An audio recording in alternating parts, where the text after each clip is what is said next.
Hello everyone and welcome to another episode of From the Donkey's Mouth, the show where we talk about faith in God and have fun with it. Today's episode is going to be a little bit different from what I've done previously, and it might be a little bit longer than normal, so just giving you a heads up. Last week, Apple announced its latest phone lineup, and it got me thinking just how much our phones have permeated every part of our society. I mean, what would we do without our phones today?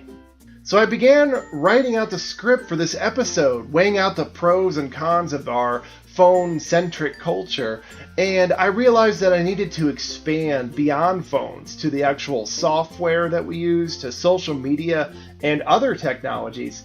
And soon, trying to incorporate all these things, I found myself banging my head against the wall, trying to keep it short, concise, and funny, which is a goal when I try to make episodes here.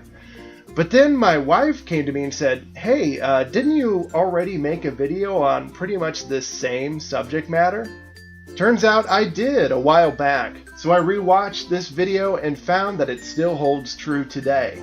So, why reinvent the wheel? Especially when the old wheel took over 100 hours to make with all the art and animation. So, can you blame a guy for wanting to get more mileage out of it? So this week I'm going to cheat and show you an old video I made that's still going to be new to some of you. And I apologize ahead of time for the lower video quality, but I hope that you enjoy the message it gives regardless. Thanks for watching. We currently live in a very exciting time in our world where new technologies arrive almost every day. And sometimes a new technology comes along that not only changes how we view the world, but also how we interact with one another. Technology affects almost every aspect of our lives. It can be seen in our economics, it connects us with countries all over the world, and it brings us more information than we can possibly digest in our lifetime. Technology also boosts our scientific and medical advances, and it's seen in our everyday lives when we work, in our play, in our entertainment, and even our relationships. But while all this technology can be wonderful, I think it begs the question, has technology truly enriched us as people? First of all, has it made our lives easier, or has it just given us more things to do? And does the hottest new gadget ever bring us true fulfillment? Or does it keep us mildly amused just long enough for the next must-have item? When will the end-all, be-all gadget be released that finally stops the cycle of us wanting more and more? On top of this problem, we're letting technology teach us some very bad habits. Anonymity online has given us an excuse to treat people far worse than we would if we were in person.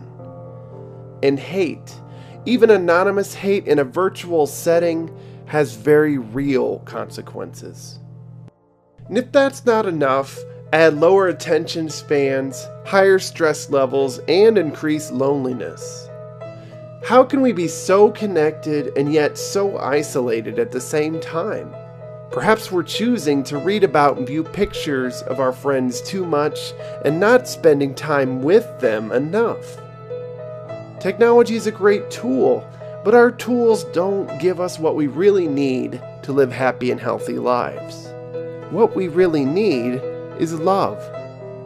So while we keep staring ahead in the future, waiting for something new to come along, it's actually the time for something old. It's time to feed our hearts properly and relearn and redefine what the word love even means. Love is not just some positive emotion or a sappy sentimentality in all things. In fact, real love is something that we can't understand just by meditating on it. History has proven that. We need help, and thanks be to God we have been shown the way. The way is in Jesus Christ, who came and taught us love as sacrifice. It is sacrificial love which smashes through all barriers of judgment, and it can't be stopped because it doesn't require anything in return.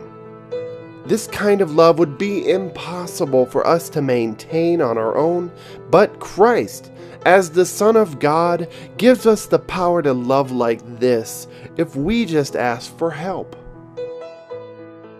Ask God to break through your chains and let real, sacrificial love grow in your heart until you can no longer stand it. Then share your love with others without a care if they love you back, because that doesn't matter when you are fueled by the infinite love of God. This is the good news of the gospel. It is a call to a new life, transformed through the love of God. Technology gives us many great things, but it does not know how to give us love.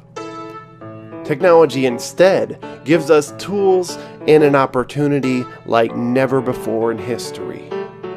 What would happen if we used our technology to reach out into all the world with love instead of hate, with understanding instead of suspicion, and with genuine Christ-like acceptance instead of merely tolerating others so long as they don't get in our way?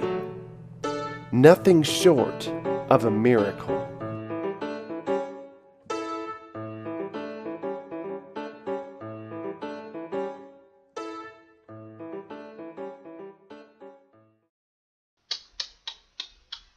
Recycling old material already?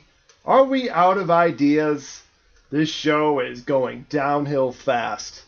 Well, since it won't be long before I take over on a more permanent basis, why don't I give you my take on technology? Technology is so